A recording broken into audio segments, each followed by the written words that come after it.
All right, sports fans, welcome to the final episode of the Ingleside Sports Podcast Coaches Show.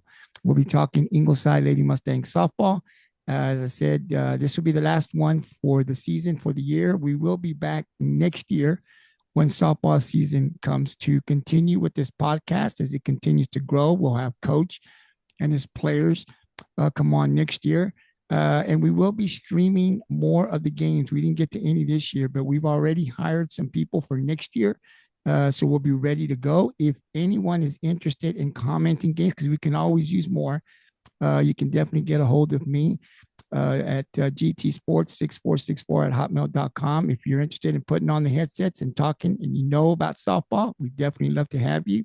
It's not on a volunteer basis. You do get paid. So if you're interested, shoot me an email, send me an email, and I'll definitely respond because we are looking for people to come in next year and call some softball games. And so on the screen, I have the head coach for the Lady Mustangs, Kevin Lewis. Coach, how's it going? Hey, how you doing? Thanks for having me. Yes, thank you for coming on. The first thing I want to do, Coach, is thank you for coming on. Coach never told me no after long days of practice and games and stuff. Every time I reached out to him, he was willing to come in, make himself available to join this podcast to talk about his program. And not only did he do that, but he also always brought in his players, which is something that we want to do on the podcast. So I want to thank you for always making yourself available to come join me after a long day of school and practice to talk about your team and your program. So I definitely appreciate that. Coach, I'm not going to keep you long. I just wanted to talk about the season, recap the regular season, get your thoughts now that everything is settled in. Wanted to get your thoughts on the regular season to see how you saw it from the start, the tournaments to the end of the regular season. Also want to talk to you about the playoff run. The seniors, there are four seniors on this team that will not be back next year, and some of the young players that really grew up this year. So for those that are going to see this podcast for the very first time, Ingleside made a deep playoff run. They were there last year, came back with the bulk of the team, got to the regional finals in the three-game series, took a tough loss to Wimberley.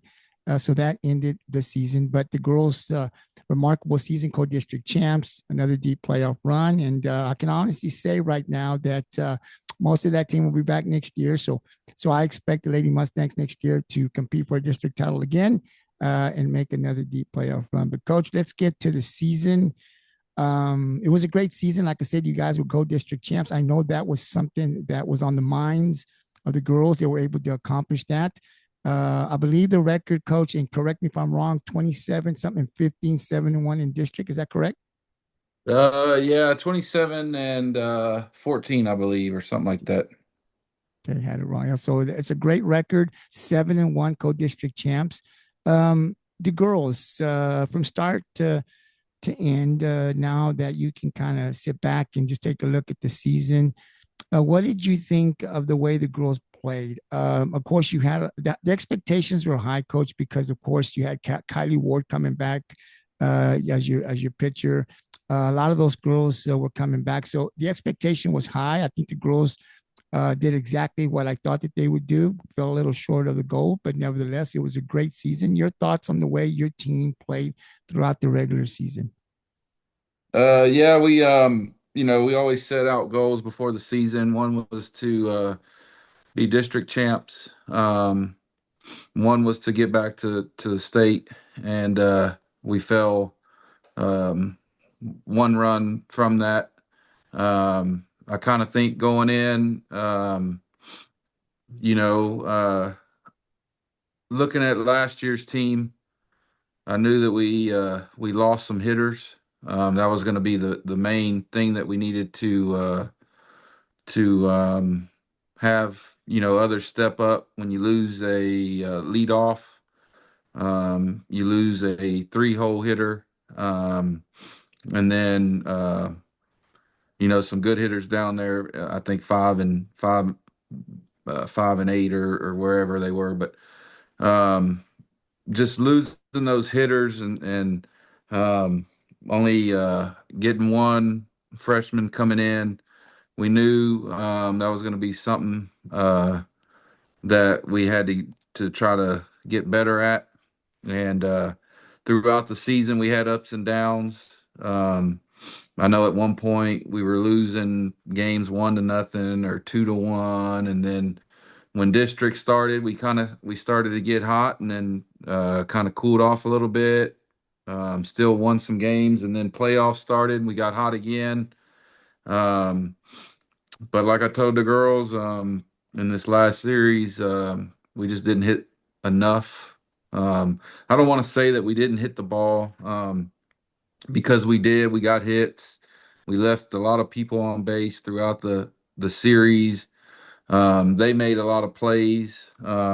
So with them making the plays and us not getting the timely hit, it cost us. When you only give up 3 runs and 8 hits total, you would think that you're going to win the series, but we didn't, and that's something that we're going to have to look at for next year. And I think get better offensively.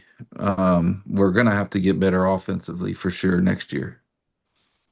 Yeah, looking at that playoff series with Wimberley, I thought, if you had told me before you started the series that we were going to give up that many hits, I would have already been punching the ticket into the state series, right? Yeah, Just hey, yeah, me too.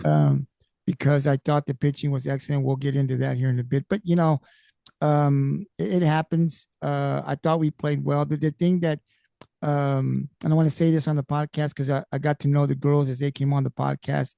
As a fan, the one thing you can always wish for is, man, give effort, right? Like I understand doing this all the time, and we're gonna win some, we're gonna lose some. I don't even get mad. I used to get mad all the time, coach. Honestly, man, why didn't we do this? But as I started understanding and bringing coach and preparation, and I started to get to see and hear how coaches prep for any sport, get ready. I understand, sometimes it's not going to go our way, but man, I think in that series with Wimberley, the girls gave it everything they had. Like you said, there were hits. We were on base. We just didn't get that timely hit. But when I look back at that series with Wimberley, following them, I thought, man, we put ourselves in position to win. What more could you ask for, right? We were right there. It just this time didn't fall our way, but not because of the effort that these girls gave. And you always say, leave it all on the field, and I think the girls did. Came up a little short, but definitely not from the effort that was given there. So that was awesome. Coach, you played Santa Gertrudis Academy this year, correct? What Oh was the yeah, every score? year. They won 5-0, Five to but it was nothing. This is a team that's in the state semis. Are they not? Are they still playing? no. Are they? They're in the championship game Championship against game. See, Gahoma. so yeah, Hmm. and we knew they were tough, and that's how tough they were. You put your young girls against a team like that. This is why Ingleside gets better because of the competition. I know that you've taken them over to tournaments early on. Most of the time, when you go to that tough tournament out there, you don't even have most of your players because some of them are still playing basketball. But they play tough competition, they get better, and this is just one reason why these girls are so prepared toward the end of the season and into the playoffs because of the competition that they play, which was awesome. Let's talk about the seniors. You have four: Sanchez, Jazmine Carabajal, Leilani Smith, Kylee Ward. We've talked individually on this podcast about them all, but as a group, what did they mean for this year for the team and just their leadership? Yeah, every year hurts. I'm sure every coach can tell you when you lose players, that it's never easy. Um, I know Leilani and Ward pretty much have been by my side, especially Ward, because all she did was softball. So see her in athletics, go open up the field. But Leilani was there with them, and Jazmine and Kai were in basketball, and volleyball as well. So they were playing other sports. But I think as a whole, um, they just knew what to do. That's the big thing.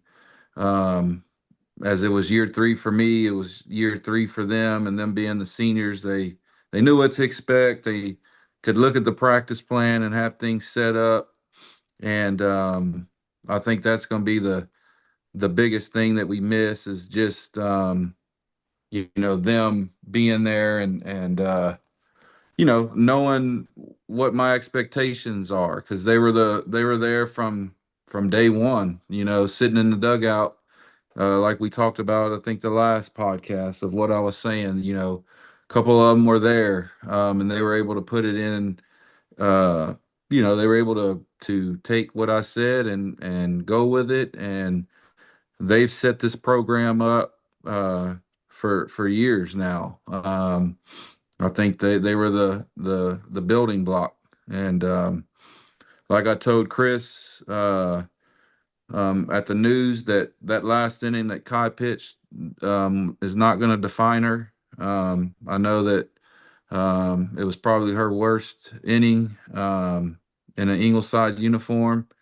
but she did so much good that she's not going to be remembered by that last inning. And I know that she's probably still hurt by that because she's such a competitor. But like I've told her, um, she has built something for the young ones to be proud of, and she set the bar for them. She has.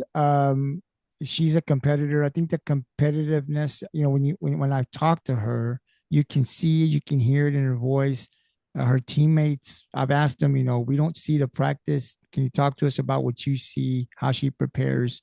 And it's always that word competitive, right? Like she wants to win at any cost. And so when you play, you play to win, right? Like you're not going out on that field to lose. Like that could happen, but that's not your plan at all. And when it happens, it hurts, and it's going to hurt for a long time. But you're definitely right. That last inning isn't going to define her. What she has done, not in terms of just her play, coach, but I think in terms of what she set up. Like you said, when you got here, she was a sophomore, I believe.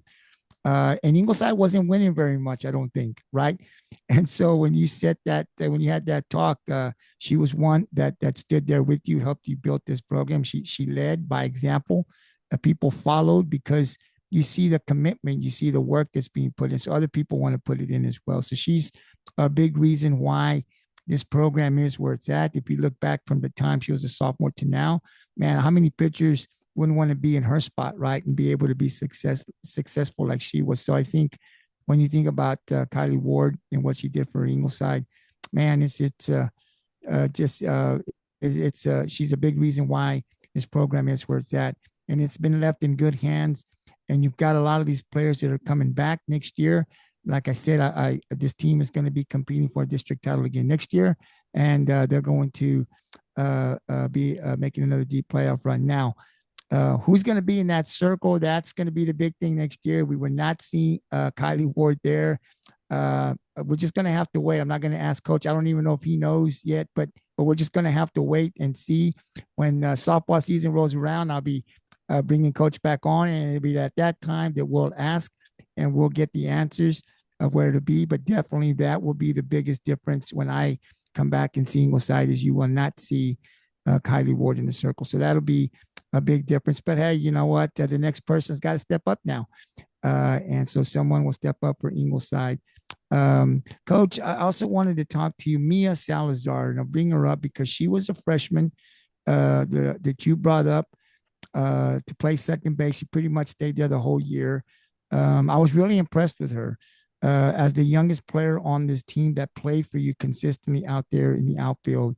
You saw her. She had some big games, came up big for you in big moments during the regular season. I'm always impressed with the young girls that come up, right? Because it seems like the last 2 years, freshmen that come up are ready to play for Ingleside, and they contribute a lot. We saw it 2 years ago. We saw it last year, and we saw it this year. What did you see in Mia's growth from the time? Because obviously you saw something in her that made you think that she could play as a freshman and starter. And from that time that you made that decision to the final game in that playoff game, what did you see in terms of her growth? Well, I knew coming in that she has something that you don't really coach, and that's heart. Um, She wants to be good. She wants to be great.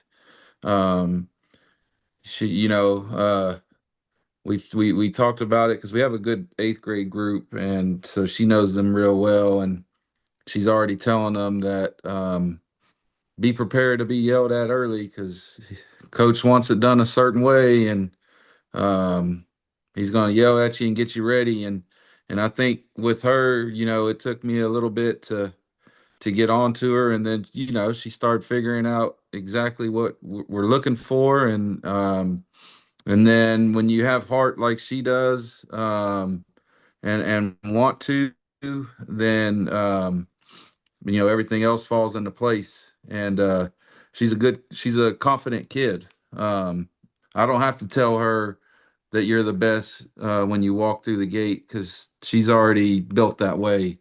So that's one thing that we see eye to eye, and I still think she's got a lot of she has a lot of area to grow in, because she saw what it was like. I think when you look back at our freshmen from last year to this year, you saw the confident level of, okay, I can do varsity, and I think you're going to see that with Mia next year.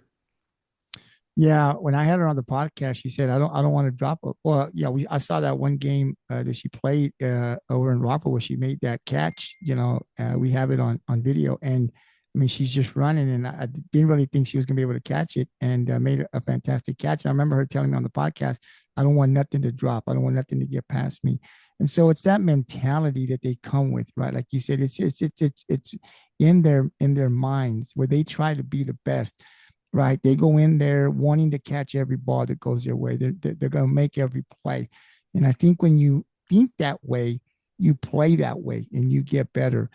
And that's what you had last year with those girls that came in. And this is why this team was so good last year. And this year, you have another freshman, and we're talking about eighth graders this year that are going to be freshmen next year that you say are going to be just as good. So, and when you look at this program, the girls, as they get into high school, most of them are advanced. They're ready to come. They want that shot. And man, if that's the case, Ingleside's going to be good. They're going to be competing for district titles and big deep playoff runs for the next 3 to 4 years with you there at the helm. So a disappointing series lost with Wimberley because the goal was to be the last team standing. But coach, when I look back at this season, I know a lot of teams would love to be where Ingleside was. And when I look back at it, I think it was very successful, even though they didn't reach their goal that they set. And it's really fun talking to these girls because they're very competitive, and it's not just one. And that's why we bring them on, right? We want to introduce them to the community, to the surrounding areas. This is a really good, solid softball program. And I think it's going to be good for the next couple of years plus. And like I said, next year, when softball season rolls around, we'll be bringing coach back, and he'll be talking about next year's team. And then we will be streaming a lot of their games next year. So you can look forward to that. But coach, I mean, thank you very much, like I said, for coming out. I just wanted to get your thoughts on the season. I look forward to talking to you next year again and doing this all over again. You and I will probably be texting back and forth because we still got one more game left. We're both Spurs fans, and we're a little disappointed because our Spurs did not show up in Game 5. I'm not No. sure what happened. So I won't. Tomorrow's Game 6. I think they're going to win. Coach, do you think they're going to win? Yeah, I think they're going to win tomorrow. Uh, Uh, who's going to have the big game? I was wrong yesterday. Harper didn't do anything. I would have never guessed Champagny. He's been struggling. I think Wimby's going to have the big game, of course, but I think Fox is going to be there with him. Yeah, Wimby's taking he's taking a beating. The analysts were definitely talking about him. Yeah, So he left. He left. He yeah, didn't. He didn't go to reporters. So yeah. So he's pissed. So he's going to come out, and I think they're going to. I'm pretty sure. You never know, but I'm pretty sure they're going to win. It's going to be a Game 7. But coach, they've got okay. This is what frustrates me right now about the Spurs is OKC is down to good players, right? San Antonio should be that's an advantage for San Antonio to win this series. I'm not saying they can't, but man, this was the game I thought that they were going to win and they did not. So now you have to go to a game seven. But if they're going to win this series and move on, it's going to fall on the shoulders of Wimbenyama. He's got to lead this team. If he is not rebounding and putting pressure, we're not going to win the series. And No. I won't be disappointed, coach, because I didn't think the Spurs were going to be here. So I'm excited that they were on the right track. But now that OKC is not 100%, I really want to win this series because I think we can now that they're too. I mean, somebody's got to shut down Caruso, right? Like he's being a pain in the butt. I'm not liking this guy very much. So let's just get to Well, he games. plays better at home. They play better. Those shooters. They shoot better in OKC. I think that's the advantage tomorrow. Is if we could just stay on them, and then rebound the ball. I think we gave up too many second chance points. I think the biggest weakness of the Spurs is we don't have another big person to get rebounds when they pull Wemby away from the basket. Yeah, yeah. And the other thing too is Cornette. He doesn't. I mean, he's just when Wimby's out there, just you can see him. They just kind of like getting inside the paint, and it's really hard for Yep. us to contest any shots. So that's another area of concern. But defensively, we've got big guards, and we're going to have to be able. We've got to just let the referees. I mean, sometimes it doesn't go our way. We understand that. We see it, but we got to be able to play through that to be able to win this series. So I'm going to leave you with this. Can the Spurs? So the Spurs will win Game 6. I think I agree with you. We both agree that they're going to win Game 6. So there is going to be a Game 7 on Saturday. Can the Spurs win this series? Well, I mean, What do yeah, you think? What does your of heart tell course. you? What does your heart tell you? I know you want to, but what does the heart tell you? Are they? It's gonna be tough to be honest. Okay. I go back to when the Spurs were good, and it took. I mean, not Duncan, but think of Robinson or Ginobili Parker, right? It took a little bit of failure, and then once they won the championship, and we would go against the Suns or someone that hadn't done it. If you remember, we always made the clutch plays. Um, and that's one thing that scares me is we don't have experience enough yet to make those clutch plays when it comes down to it.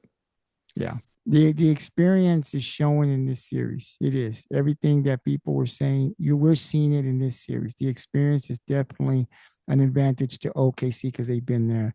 The shot But selection, the management of the game. yeah, yeah, shot selection big. But am I worried? No, because I do think the Spurs are going to be pretty good for a while. I mean, they're young, 20, 21, 22, and they have draft capital, and they could make another move. So as a Spurs fan, we should be excited, like you say, because we weren't expecting 60 wins and game 6 or game 7 of the Western Conference Finals. I mean, that's a valuable experience, and I'm sure they're going to be training their bodies to because we did look tired. To me, we looked kind of tired, We did. and maybe they didn't train uh, for this magnitude or this much wear and tear on their bodies because Well, they've never been you in the playoffs, right? They've never been like yeah this. The yep adjustments and Mitch Johnson, it's all new to him. It's new, so it is new to these guys. They don't. The adjustments that are being made, the travel. I mean, they do the regular season, but this is a little different. And they are playing the best team in the NBA. My God, they're very very deep. So they don't. The Spurs don't have an advantage against OKC as they did against Portland and maybe Minnesota, right? They don't yeah have that advantage. So now you're playing a team that's probably just as good, as deep as you, or maybe even deeper with more experience. So now they're trying to navigate and find ways to win. And they're kind of hitting the wall here and there. And so it's going to be something that they're going to need to figure out. Maybe they don't get it done this year, but I think you're right, coach. When you see the youth and how good they are, they're going to be good for a very, very long time. Just like those Ingleside Lady Mustangs, they're young, and they're going to be good for a very, very long time. Coach, before I let you go, thank you for what you do there in Ingleside. I mean, I know that you're always going to give it to the players, the success this year, the co-district champs, the 4-round playoffs. The girls play, and rightfully they deserve all the credit for all of the success. But there has to be a leader there. Has to be somebody that shows these young girls the way. Somebody that sets that foundation for the assistant coaches, because they all look at the leader, right? How are we going to do this? And you've got to put it all together, right? And this success would not have happened without you leading this team. So thank you for what you've Thank done you. this year for these girls, for the program, for the community. I think people just outside of now Ingleside now know this baseball. I'm sorry, this softball program. They know, and next year they're expecting this team. If no one knew Ingleside, they do now.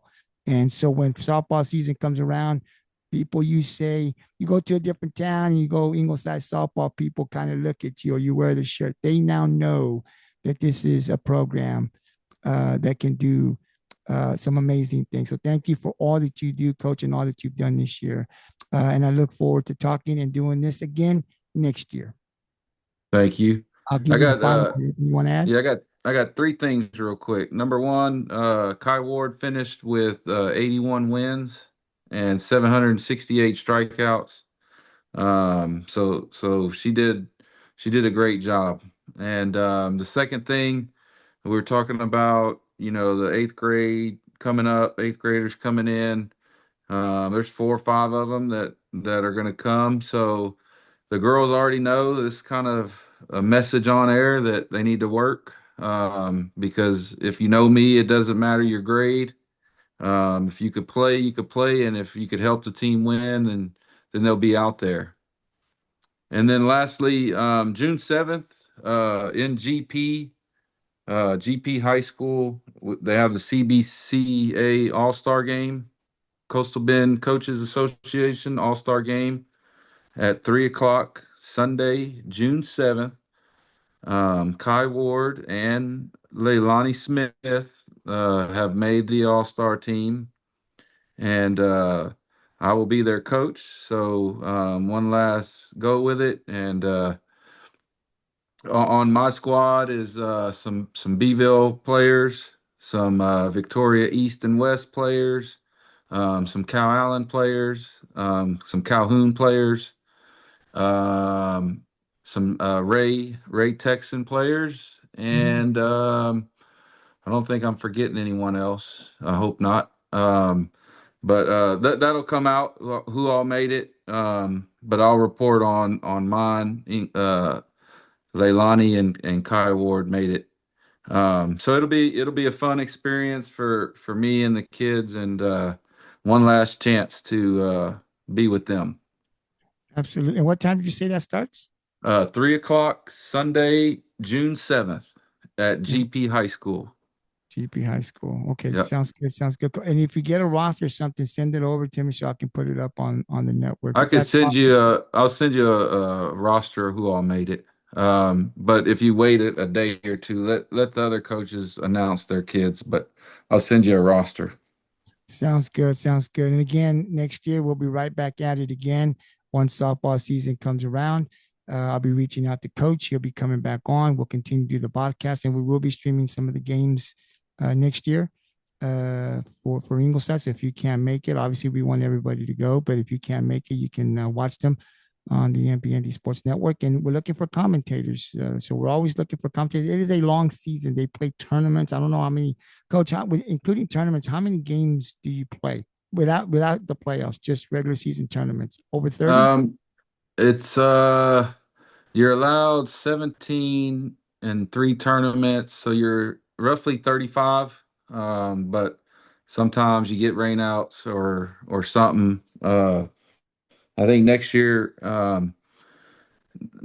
we're scheduled for 16. I don't know if I want to get one more or not.